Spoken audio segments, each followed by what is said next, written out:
question, une question pour un champion pour la paracha de la semaine, parachat Miketz. Une question très connue, hein. Elle est très connue, très importante et de base, et que tout le monde en parle, tout le monde essaie de comprendre un petit peu. Donc j'aimerais savoir, est-ce que chacun individuellement arrive à part déjà ce qui est écrit, arrive à retrouver d'autres explications plutôt plus personnelles. C'est dans Révi de la paracha de la semaine, après que commence donc la famine commence la famine en Égypte et dans le monde entier. Alors Yaakov demande à ses enfants de descendre en Égypte. Ça veut dire que ses enfants ne prennent pas d'initiative de descendre eux-mêmes en Égypte. Ils laissent la famine se développer chez eux. Ce n'est que Yaakov voit qu'il y a quelque chose de gênant dans ses enfants, qui refusent de descendre, ils ne prennent pas d'initiative pour résoudre le problème de descendre en Égypte. Et donc Yaakov leur demande la matitraeo, pourquoi vous montrez, pourquoi vous regardez là-bas le pshat de Rashi, pourquoi vous vous comportez d'une façon un petit peu bizarre. Il y a du shever b'mitzrayim, il faut descendre en Égypte. Allez amener de quoi manger, allez amener de quoi amener en Égypte. Donc il y a ici un comportement des frères qui est un petit peu gênant. D'accord ? Ils ont peur de prendre des initiatives et ça se comprend. Peut-être parce qu'ils savent que s'ils descendent, ils vont peut-être voir qu'est-ce qui se passe avec Yosef, ça leur rappelle Yosef, ça les met dans une situation problématique. Le problème, il est, et ça c'est le point que je voudrais essayer de comprendre un petit peu.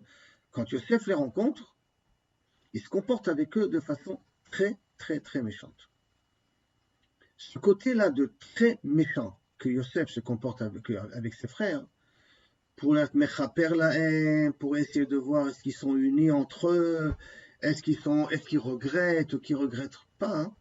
La question, elle est de façon beaucoup plus générale. Est-ce que j'ai le droit de jouer le justicier ou le bon Dieu d'une certaine manière et d'essayer de punir, de causer du tort à des gens pour qu'ils se fassent tchouva? Est-ce que j'ai le droit de jouer ce rôle? Parce que c'est un petit peu la réponse que tous les mefarshim y ramènent. Que le but de Yosef, c'était essentiellement de faire tchouva à ses frères. Et en utilisant la manière forte. La question, elle est, est-ce que si il se serait dévoilé à eux tout de suite, est-ce que ça n'aurait pas été aussi une façon de leur faire tchouva? Ils seraient aperçus de l'erreur fatale qu'ils ont Yosef devant eux. Entre nous, est-ce qu'ils n'auront pas fait tchouva? Ils n'auraient pas dit quelle bêtise on a fait? Pourquoi avoir été obligé de passer par de la souffrance? Qui est une souffrance aux frères, une souffrance au père, et indirectement une souffrance à Binyamin aussi. À la fin de la paracha, il y a Binyamin qui paye aussi, en le considérant comme un voleur. Dans le Midrash dit que les frères ont voulu tuer Binyamin quand ils sont aperçus que le gavia, la coupe, elle était dans le sac de Binyamin. À un moment donné, ils ont une réaction presque de violence contre Binyamin.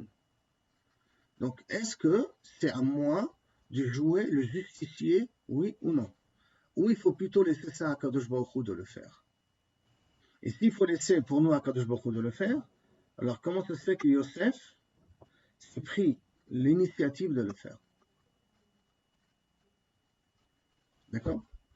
La réponse, elle n'est pas évidente, même pour moi, elle n'est pas évidente à voir. Peut-être que pendant Shabbat, on aura une éhara particulière et qu'on arrivera un peu mieux à comprendre la réaction de Yosef. Bezrat Hashem.